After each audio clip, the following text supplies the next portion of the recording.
الغوالي حبايب قلبي المتابعين، تحياتي لكم. يقولوا لي شو ما تنزل مقاطع على اليوتيوب؟ والله دا انزل، يعني عجيبه ما اعرف الا ما مشتركين، ما اعرف يعني بيفد مشكله القناه، ما اعرف والله، ولا دا انزل والله مقاطع، يعني كل يومين الثالث انزل مقطع.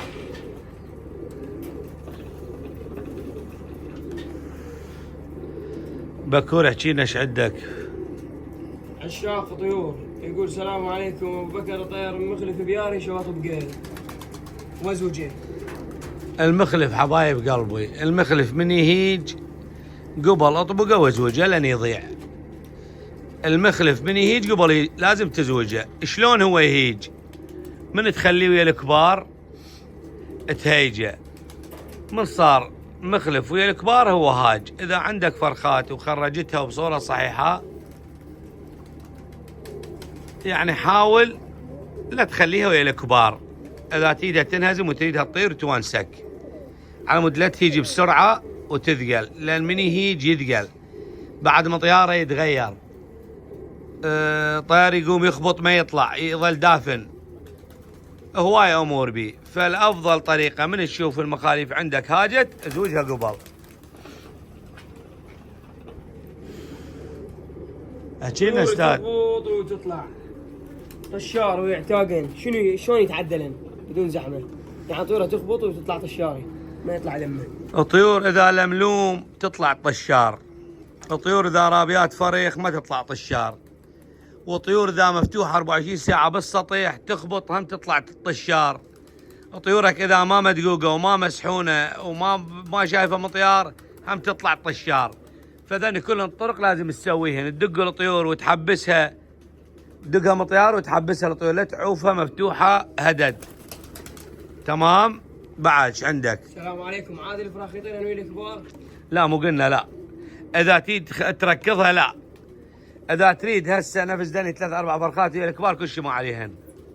عندي سؤال، علاج الديدان ايش قد يظل جوا الطيور؟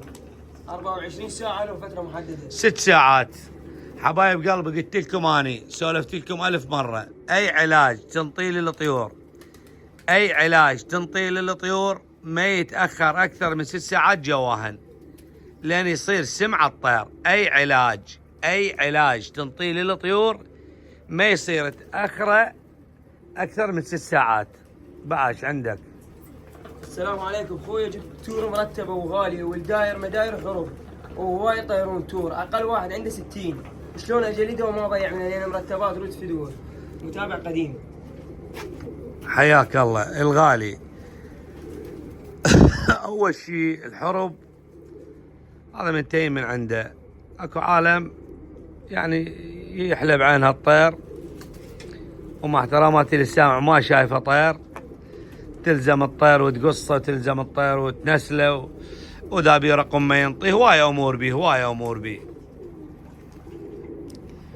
فانت تجيب طيور غربه، حاول جهد الامكان لا تطير طيرك الغريب وحربك بالسطح.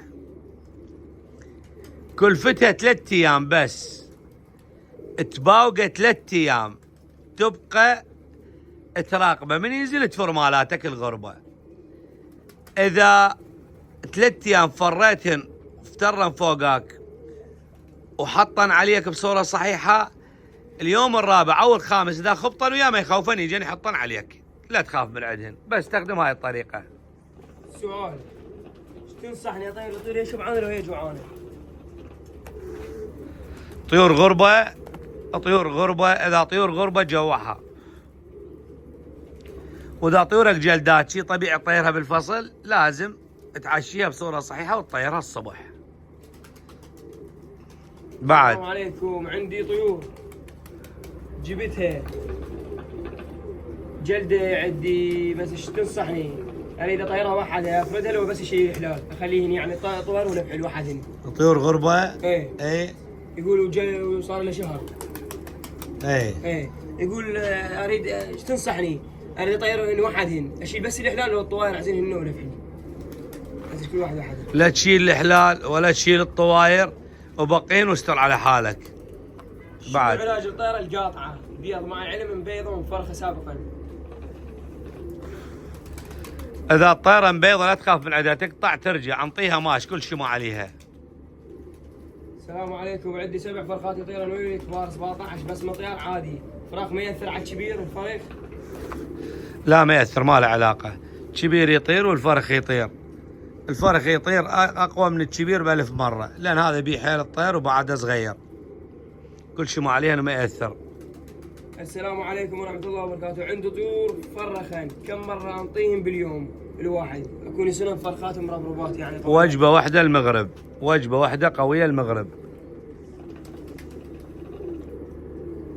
السلام عليكم أخي العزيز، عنده طيور حباري بيهن 55 جداد قبل سنة، جبتهن هسه هاي من أكشهن ما يطيرن، يحطن على البيتونة. أنا دوام عسكري، دوام 10 ب10، كيف قاعدة الطيور؟ اعطيني نصيحة. حبايب قلبي، الطيور قلنا لكم اذا ما تطير وتقعد الطيور مقصوصه او مجروره كانت منسله او جواها زق او جواها بيض، الطيور تثقل. حبايب قلبي قلناها 1000 مره. واذا ما عندك مجال وانت عندك دوام، انا اشوف تعوفن تتركن افضل افضل، اذا ما عندك احد يداريهن.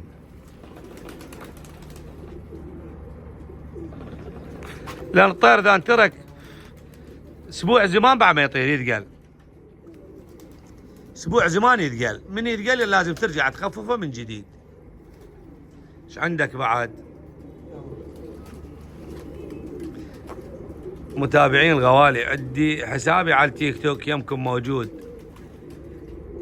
المعلومات انزلها معلومه اول باول، معلومه صغيره نبذه صغيره بس تستفاد من عندها هوايه امور.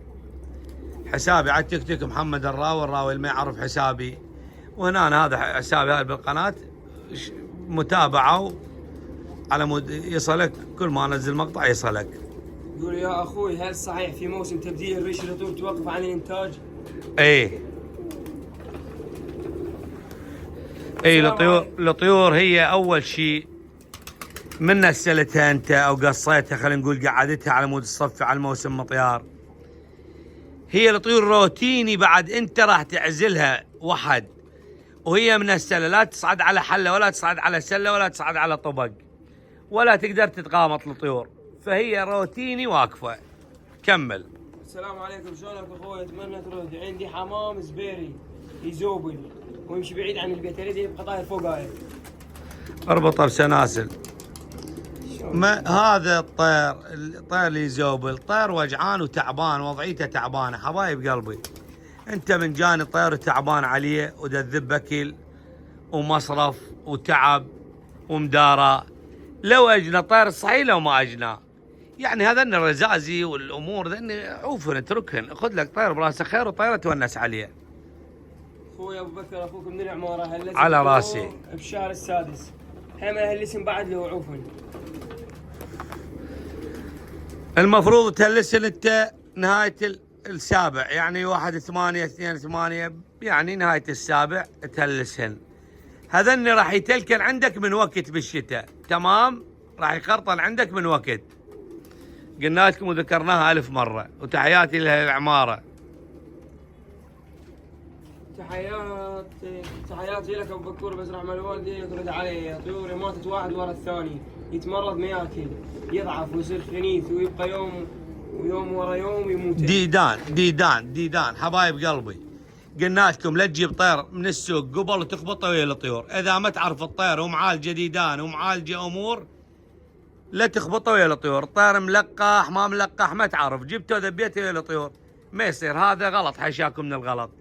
فحبايب قلبي، الطير اللي تجيبه من برا اتاكد من عنده وشوف نظافته وشوف صحته جيده، اطبقه ويا الطيور. تشوفه معلعل اخذه عالجه امور لقاحات، يلا ذبه ويا الطيور.